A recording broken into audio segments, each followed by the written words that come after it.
Ladies and gentlemen, the session is about to begin. Please take your seats.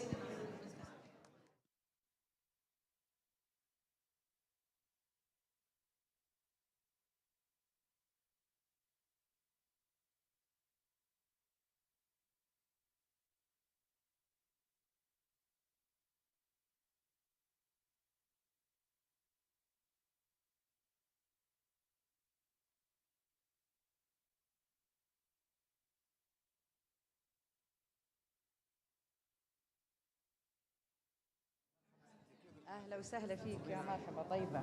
They ate into my time. عمر طويل قالوا لك شيلين أوراق. Yes. عادي شو يعني هاي أوراقنا بريسايكل فيه. Yeah, we'll start. Good evening, everyone. Thank you for joining us this afternoon for our panel. Today's discussion is on accelerating net zero. There you go. Thank you. And the role of the private and the public sector in the UAE. And we'll use the UAE as an example that we can also apply it for the region. Today, we have an amazing lineup of experts with us. They will be talking about achieving or accelerating net zero here in the UAE. We have experts from the private and the public sector. And we have Ibrahim Al-Zabi. He's a Chief Sustainability Officer with ADNOC. Marhaba, thank you. Dr. Aliazia Al-Kuwaiti, she's the Director of UAE Industries with Mubadala. And we have Mohammed Al-Marzouqi, he's the CEO of HSBC UAE. Welcome everyone, and thank you for joining us to this afternoon event.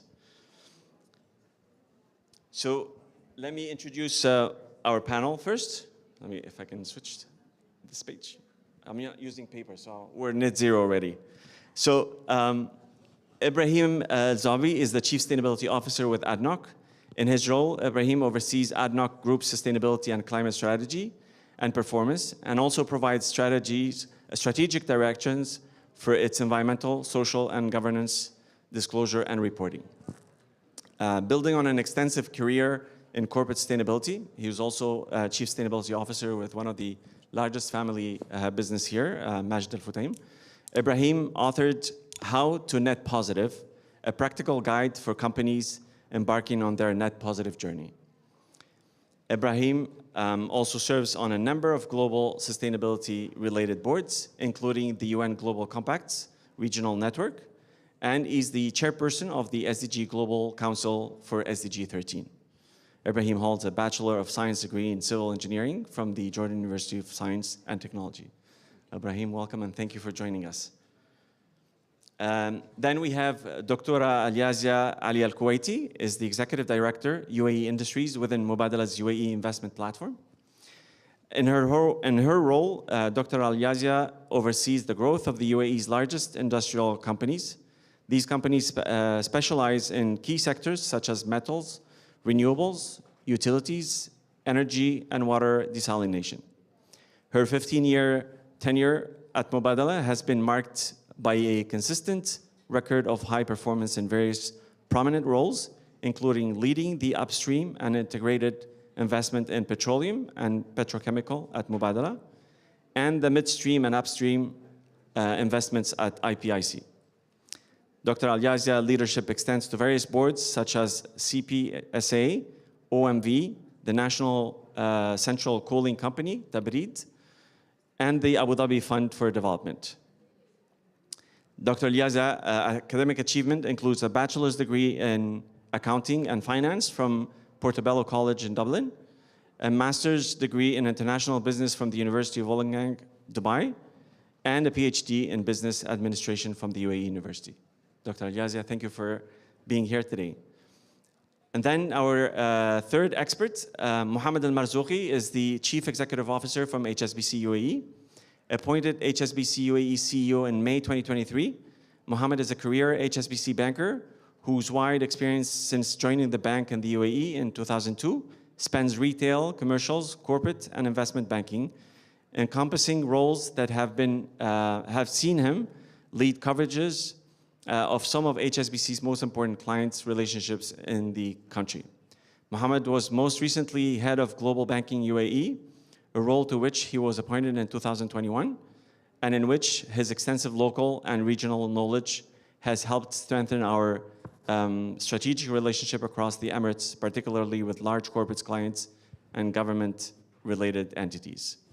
Mohammed has been instrumental in the success of HSBC corporate and investment banking franchise in the UAE. During his career, he has originated transactions across products of over $200 billion across various strategic disciplines. Mohammed holds a bachelor's degree in business, majoring in accounting from Higher College of Technology, UAE. Outside of work, Mohammed is a dedicated husband and father of 2 boys and a passionate Real Madrid fan. We're not gonna get along on that one. So in the UAE in 2021 announced the net zero strategy nationwide. It was just before COP26 at Glasgow. It was the first country in the GCC to announce such a pledge or a commitment. And recently, like not even a couple of weeks ago, Her Excellency Mariam Al-Mahiri, Minister of Climate Change and Environment, announced the 2050 Net Zero National Strategy. I believe it's the first in the region that we have a strategy for net zero by 2050. It's a challenging and ambitious pathway, but at least we have a roadmap that we can build on. At the heart of the ambitious UAE net zero strategy are more than 25 programs covering 6 sectors, including power, industry, transport, buildings, waste, and agriculture. Across all these sectors, the initiatives will focus on improving efficiency and increasing the deployment of renewable energy sources. The focus will also be increasing the percentage of clean energy, raising consumption efficiency, and switching to sustainable transportation system and green buildings, in addition to using natural-based solutions and carbon capture technologies. The strategy has also set emissions reduction targets for different sectors.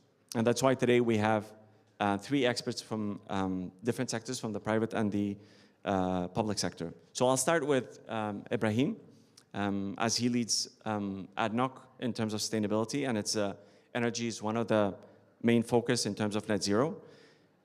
We saw that ADNOC has recently announced that it intends to reach net zero by 2045. And like as soon as Saturday, over 50 companies from the oil and gas industry also announced their pledge to go net zero by 2050. So how is ADNOC reducing emissions to achieve this goal? Thank you, Joe, and it's a pleasure to be next to Dr. Ghazi and a fellow Real Madrid fan. So Barca fans, don't hate us, please. And I would like to thank everyone who stayed till the end of the day to listen to us, and I really hope that between the 3 of us and you, Joe, we can bring value to the time you invested to listen to us. So from an ADNOC perspective, we look at how we can be a reliable and part of the UAE commitment, reliable to our customers, reliable to our nation, but most importantly, how we can do our job in the most sustainable way. We are part of the UAE economy, community, and they get committed to net zero by 2050. So the commitment actually was there even before we announced it as a UAE or as an ADNOC, but I think what ADNOC take the extra notch there is how we can achieve the commitment. We've seen, as you said, lots of countries and companies committed to net zero, but since then we were looking on the how, and I believe everyone agrees that the how is as important as is the commitment, because it's a journey to achieve a net zero by 2050, in our case 2045. So we looked at different stages. We have short-term target, long-term targets. Our short-term is by 2030, 25% on our carbon intensity, but also look how we can transform our business, transform the industry, and while we're transforming, decarbonize our operations, which means make it part of the DNA of the way we run our business. But most importantly, when you talk about a net zero, this transformation needs to ensure that we future-proof the company and the country. So we do this through different initiatives we have on the ground. The first one, we have the vision, we have the leadership support, the leadership of the country, the leadership of ADNOC. We are all in this together to be net zero by 2045 or 2050. The second part is we engaged on the spot with our staff. We have a huge workforce, and a human element is a main part of this. So we went into upskilling and reskilling program into how to get the technical knowledge. And the technical knowledge led to on-the-spot initiatives such as electrification of our assets, raising our investments in renewables, looking at removing emissions from our operation from the atmosphere through the carbon capture, direct air capture. So all these operations now, technical operations, upskilling, reskilling, human capital, leadership support, you need the money, you need the fund. So to ensure that it is part of the DNA, these operations need a clear projects and fund. So we had an initial investment and support to achieve the first phase by $15 billion. Part of it now will raise our renewable energy through Masdar from, as we speak, to around 24 giga to 100 giga by 2030, doubling our carbon capture utilization storage from 5 million to 10 million, hydrogen 1 million, and look at even investing in the low carbon hydrogen. But most importantly, we are all in this transition journey together. And in this transition journey, as everyone agrees that we need energy so to achieve the targets we want to achieve by 2045 or 2050. So to achieve that, we ensure the energy we use right now is one of the lowest carbon. And we're talking about 7 kilograms per barrel of oil equivalent, where you find in some cases up to 40 and 60 in some other countries. So it's one of the lowest in the world. So we ensured that our energy is the lowest carbon. We invested in renewables. We ensured that the operations to remove emissions from is there. We invested in new energies, such as I said, the blue ammonia, green hydrogen, which, by the way, opened new markets. We started exporting such energy resources to Asia and Europe. So we looked at the economic part of it as well. Again, transformation, decarbonization, and future-proofing. So it should make financial sense eventually. But the most important point I would like, and I'll wrap up the answer to this question with, is the human element. Upskilling and reskilling our Emirati, our workforce as a phase one was important. And we did not stop there. We went to the supply chain because we know we cannot do this on our own. We have a huge supply chain. We started to invest in a sustainable transformation on sustainable procurement and sustainable supply chain for all our supply chain to ensure that we can achieve this together and they can achieve as well their targets, which will eventually lead into UAE achieving its target. Great. So I heard leadership in terms of making the decision. So it's feasible in terms of how to achieve net zero in operations. Investment, because it takes money to shift all the operations into efficient and zero. And then human capital. Also, that is an investment that needs to be done in human capital. So all these are it's a multi-party involvement. And definitely, if I may add, yeah. And the glue in all of this, by the way, so when I say human capital, I don't want people to think that technological innovation is on top of that with a human element. Technological innovation is the main enabler to achieve this, is the main enabler. You talked about nature-based solution. Let me share a story. I'm sorry, I said I'm going to wrap up, sorry. But we have UAE has a commitment, 100 million mangroves, right? 100 million mangroves, carbon sinks. We all agree nature is at the heart of everything we should do, and it is. We as ADNOC, we get committed to do 10 million out of the 100 million. We went after homegrown startups to help us Because we knew we have drones, we use satellites in our methane, zero methane target, we use sensors, we use technology in everything. AI, efficient operation, cost efficiency, as well as you achieve your target. But this story is very close to mine, and I really like it. A homegrown startup, they do drones, and they do 3D printing seedlings growing using drones for mangroves. So we signed with them, and guess what? Success rate of mangroves, exactly the same rate of conventional. 1/10, like if you pay a dirham here in the drones, you pay 10 dirhams in the conventional. So you can double your target if you want triple. But most importantly, scientists. They are helping us to survey, monitor, and ensure that these carbon sinks are really doing well. So technology on top of all of the above. And I'm going to stop you there, because you're jumping to my next question in terms of what can we do and how we can do it, whether it's technology or nature-based solutions. And then we'll have to explain in the second round for the people that are not from the UAE or from this region. Exactly. So, and I'll go to Dr. Al-Yazia. So when Her Excellency Al-Mahiri announced the Net Zero 2050 strategy for the UAE, she made a call for action by stressing the importance of collaboration between the federal and local government, the private sector, and community in helping the UAE meet its target for different sectors. How does Mubadala model enables the collaboration approach between private and public sector to help achieving net zero targets? How do you use these different connections with different sectors and different parties? Thank you, Joe. Thank you. I'm honored to be here in the UAE Pavilion, COP28. I'm being invited by Anwar Gargash Academy of Diplomacy. I'm very happy to have you all very patient to the last session of the day and hear all of us. I work for Mubadala. Mubadala is a sovereign wealth fund owned by the government of Abu Dhabi, established 20 years ago. It has assets under management of close to $300 billion US. We have 3 international offices, our headquarters based in Abu Dhabi, and we are responsible investor. This is the buzzword. This is what we've been doing for the last 20 years. We've been ahead of the game. We started by investing in 2001 in Dolphin, which was the sole gas network in the region.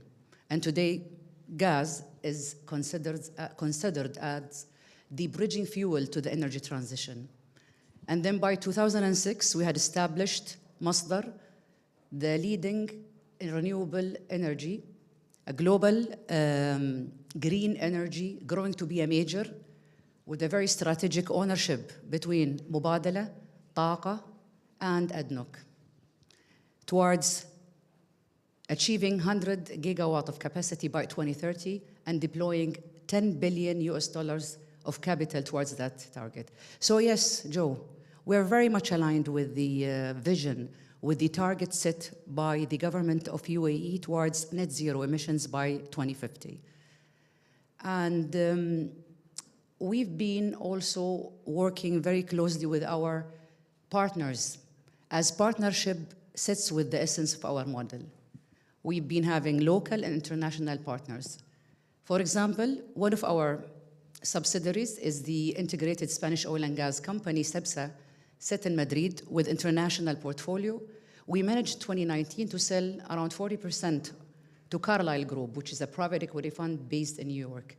This has transformed the company entirely over the last 4 or 5 years towards achieving also, the decarbonization agenda by evident, tangible projects which are very close to be FIDs in the Iberian Peninsula.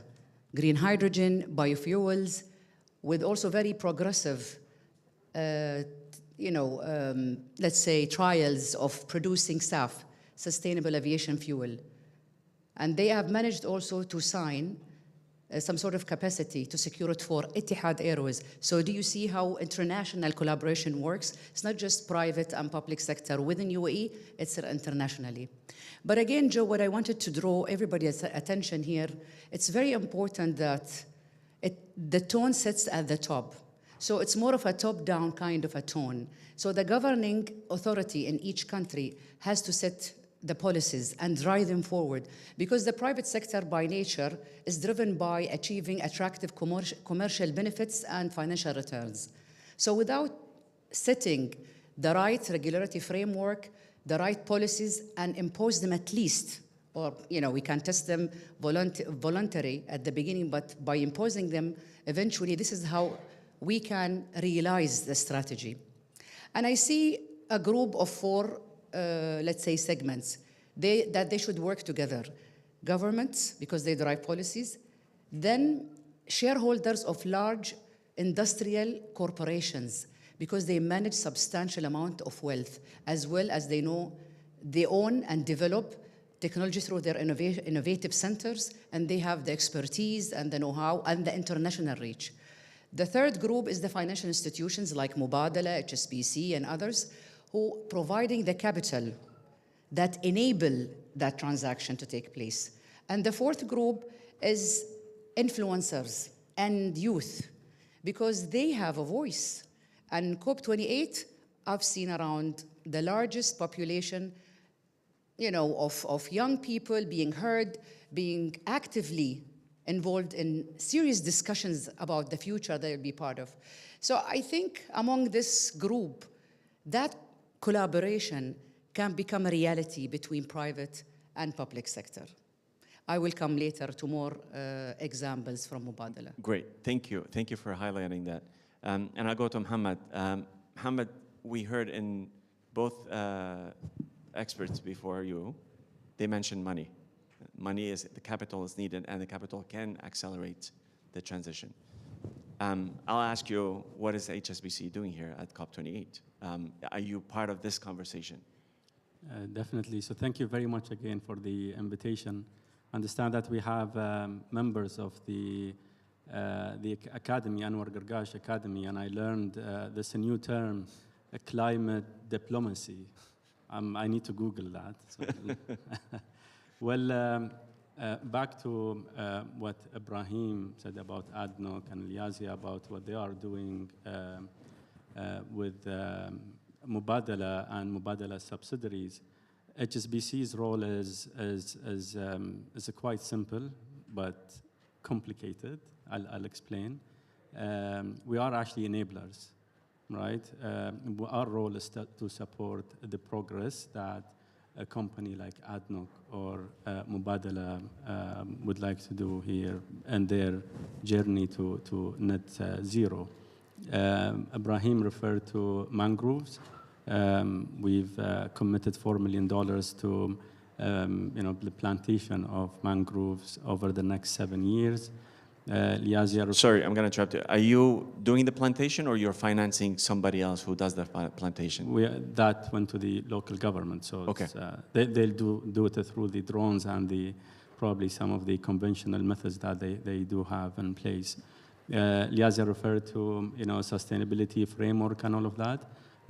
We structured the framework for Mubadala a couple of months back, and we were the lead advisor on their debut issuance under that framework. So this is what we do. We've been, as HSBC, we've committed $750 billion to $1 trillion, that is at the group level, to projects within the sustainability world, of which we have already spent or allocated $250 billion. This is between 2020 and 2022. So our role is actually to support the progress of the corporates and the individuals that we deal with. The UAE, for them to achieve the net zero target, they need to increase the investment in the renewable space by 7-fold in order to get there. Ibrahim or Al-Yazia referred to Masdar. The UAE has a target of 100 gigawatts, right? And for them to get there, is not actually limited to projects within the UAE. Masdar is looking at projects in 70 plus countries, and this is where we can go with Masdar. We support them, from advisory perspective, providing financing that they need, even in places where it might be a little bit difficult to do business at. And this is where the term of, the blended finance comes from. Very committed. Our strategy is very much aligned with the UAE's strategy, and we have no reason to doubt the UAE's ability to achieve that target or its corporates by 2050. Great. So, and I think this is what this is an example of what Her Excellency Al Mahiri mentioned in terms of collaboration between private and public sector. So you are the enabler, and Mubadala, for example, has the expertise, and then the collaboration of the two can trigger these programs or initiatives to drive clean energy, for example. I'll go back to you, Ibrahim, and you mentioned earlier the mangrove, and I think it keeps coming the example of the mangroves. Can we clarify what the mangrove is and why it's important here for the UAE compared to other trees? And what other examples, like whether it's technology-based or nature-based, we can use? I can answer that question because ahead, he took me to this session, biodiversity in Arabic, for which I had to prepare for it for 3 days. Go ahead. Apparently, the mangroves are 3 to 5 times more effective in terms of carbon capture as compared to any other plant on this planet, compared to those in the Amazon. So that's why, and we in the UAE, we are blessed to have them here because they don't grow elsewhere within the GCC. And we have a harsh climate. Absolutely. Did I answer the... Yeah, Did he thank you. pass? He passes. He passes. Okay. So mangroves are extremely important plants here for the region, and the GCC especially. They grow in this very, usually they're in the water, right? In salty water. Tidal areas, yes. Exactly. And then they survive this plus 50 degrees summer, which is extremely important for us. So that's the example, that's the mangrove. But can you give us examples on how to use technology and like nature-based, I guess it's the mangrove example. First of all, you talked about biodiversity, and by the way, we're blessed in the UAE that the leadership of the UAE, since we're a young nation, we're 52 years old, but even before inception, in the last 52 years old, our founding father, Sheikh Zayed, put nature in the heart of everything we do. So from the mangroves, which are the carbon sinks, we have the second biggest population of dugongs, by the way, in the world, here in Abu Dhabi. So nature, trees, you talk about natural trees, be it on inland or on the beaches, but seriously, nature is in the heart. But as a young nation also, we're blessed that while we're preparing for the next 50 years, economy as well as technology and AI is at the heart of everything we do. So we had the first world minister in AI from the UAE. So a simple answer to your question, we embed technology as an enabler to achieve our sustainability and economic targets wherever we are. So, and ADNOC is no exception. You go in the UAE, but we do this. So we have, in our case, we use both, by the way, conventional, because we need to engage. Again, I talked about upskilling and reskilling our stakeholders. So we take our employees, their kids, youth, different stakeholders, NGOs, organizations, to plant actually mangroves and teach them about the carbon sink that we have in our backyard, because it's an imperative for us in our operations that we should protect these areas. The second part is, how can I accelerate? And you mentioned the 2045, and we raised the ambition from 2050 to 2045. To raise the ambition and to accelerate, what's better than technology? And by the way, we use technology and the drones, as I've mentioned, for seedlings, to plant, to grow, monitor, survey, as well as go as efficient as we can when implementing nature-based solutions. We implemented in our operations we use satellites, handheld, everything in technology, to sensors, to ensure that we achieve zero methane by 2030. But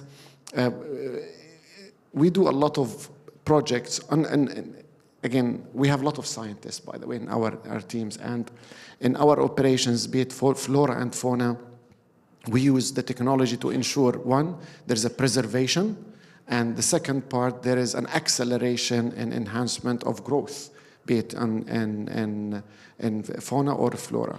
But I think and we were debating this yesterday, by the way, on the Global Sustainability Forum, and I even asked the question for this global CSOs, the role of technology, especially not the technology we know of, the technology that the next generations are of, the attention span. So we are used to the 30-second span, in the football, you put the advertisement there, then it went down to 15 seconds, maybe 10, and now in TikTok maybe, or 3. Now if you go to YouTube, they put the advertisement, I think 5 seconds. So the attention span of humans is going, so we need to, if you want to raise awareness, for future generations, I need to think of the Fortnite, how can the roadblocks, how can I embed sustainability and conservation, nature protection there? And that's where I see a bigger role of technology, because it is embedded, it's in our in operation. We have a chief technology officer, we have a climate tech challenge actually in pilots, so we implement all these things in there. But I think it's important for us also to look as an outsider for the role of technology for the generations to come. Thank you, Ibrahim. Dr. Ilyasia, we heard some examples from ADNOC on how they thinking or they're already implementing to drive net zero. How is Mubadala, can you give us some examples on Mubadala's strategy in cooperation or collaboration? Yes. To drive this net zero strategy? I've mentioned a couple of, long-lasting investment we had earlier, but I can give you some, headlines. Between 2016 and today, we managed to reduce our hydrocarbon exposure from 25% to 16%. And I think we are on track. I think it's going to go down to a single digit by 2030, which is taking us gradually towards the net zero emission by 2050. So we're doing well there. In terms of how we are also executing the strategy in three dimensions. The first one is about being responsible investor. We had put together a new team called the Responsible Investment Team that basically they make sure that climate change considerations, ESG measures are taking into account during the entire investment life cycle. This is number one. Number two, also the decarbonization of our operations, our corporate operations, our buildings, the behavior of our employees, and so on and so forth. Number three is about deploying capital. So we had made a serious commitment about that. And for example, in impactful startups, we're partners in Hub 71. We managed by 2020 to deploy $1.2 billion in 200 startups that created 9,000 jobs within UAE, which is great. So we do contribution into the GDP as well. We support startups to have an impactful, way of improving the future and so on. We are also partners in G42, which is a visionary artificial intelligence platform that wants to do better for the future with a lot of focus on health sector. We had also invested in ACX, which is the first regulated carbon trading platform, sits in Abu Dhabi Global Market, and also provides and promotes carbon credits, which could be some sort of solution for climate change. We had also tried to diversify our geographies and economies by building partnerships and investment overseas. For example, we aligned with BlackRock last year to invest in Tata Renewable in India, another $500 million. We bought 100% of Skyborn. It's also renewable energy in Germany and so on. Masdar again, Mohammed mentioned, that investment is going towards the 100 gigawatt, and that's a commitment we made to our leadership and the international community. Today, out of the 100, we have 20 gigawatt capacity commissioned and also under construction. And the third and the last way of executing the strategy is building the right collaboration and partnerships with our peers, financial institutions, and companies, large companies, and especially industrial companies, so we can tap on their innovative centers, R&D, know-how, and so on. For example, AGA sits on the way. If anyone of you will take the road back to Abu Dhabi tonight, please watch out on the right side, EGA. This is the largest, probably industrial company after ADNOC in UAE. They produce 2.7 million tonnage of aluminium worldwide, and it's an excellent 50-50 partnership with Investment Corporation of Dubai. Lately, they managed to produce the first green aluminium in the world using some solar electricity from DEWA and EWIC. And this green aluminium has been exported and used in BMW, Mercedes-Benz, and some of it also with special treatment has been also tested by Mohammed bin Rashid Space Center. So we have so many, I mean, Joe, the list does not end. We are on track. So I'm glad that we You see the clock at 00, so I don't think we have time to list them all. Thank you for the great examples, and I think we'll look it up, AGA, especially if they do green aluminum for now. Mohammed, we don't have much time, but do you want to say anything about the, what is it called? I wanted the blended finance. Do you want to just clarify a bit more on blended finance for our audience and myself? I mean, I didn't hear about it before, but to me, it's something new. Well, in back 2 minutes, to if you have Liazia's time. point around EGA and the BMW, they have the car is somewhere here. It's either here or in the green zone, the i7. Yeah. So it's an amazing car. It is in Dubai, absolutely. The one point before I get into blended finance, it's not going to take more than 2 minutes, the whole of it. Look, Liazia spoke about all the initiatives that they have in place, right? And the renewables, the emission which went down to 16%, and the target to go to a single digit. All of that needs to be captured under, a report, which is their sustainability report. And this is what we do, right? We help a company or a sovereign wealth fund like Mubadala to capture all of that, or ADNOC, or their peers, right, to capture all of that, because so many corporates operating here in the UAE, they do a lot in this space, right, especially in the S and the G, right, the E to be assessed, but all of that needs to be captured, and they need to be rewarded. What do I mean by that? By providing them financing, which are ESG-linked, sustainability-linked.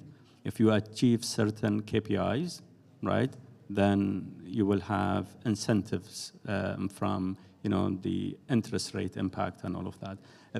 Just to interrupt you, sorry, but the platform that she mentioned, the platform for carbon credit that she mentioned that Mubadala has announced recently, is that something that could be traded and that could be benefiting companies? Definitely, this will offset their total, emission target. Go ahead. Yeah. Sorry, Mohammed. أكيد. Especially in aviation, because jet fuel, is much cheaper than SAF, sustainable aviation. Right. And for, airlines companies to comply, their only way out, gradually until they get there, because also there is limited capacity of what could be available in the market to, secure takeoff agreements, is to buy, credit, carbon credit. And the platform is open for UAE and external? It's or international. Just okay, international. Okay, thank you. Quickly on the blended finance, Yep. It's a partnership between the private and the public side of the business, right? Whether they are equity providers or debt providers, to support projects which are in the green space. Example, if you have $10 million of financing needed, so you will see asset managers, private equities, a bank like HSBC, multilateral bank, The reason why you need all of them, this is to scale up the financing requirement in this space. There are lots of issues, right? The issues to do with the not having standards, proper standards in place. Every time there is a new project to be taken to that bankability stage, you have to start the work from the scratch. That's why it takes you 12 to 18 months. So our request from all the governments is actually to work on, uniforming those standards. Similar to if you want to get a mortgage tomorrow, you'll go to your bank and you'll get the mortgage. But if you want a solar plant, you should be able to go to, should be an off-the-shelf sort of, standard, and for all the banks to follow, not to take 12 to 18 months to achieve the bankability stage. Great. Thank you for clarifying that. Thank you. I would like everybody to give a round of applause to our experts today. I hope you got some insights, and thank you for coming again.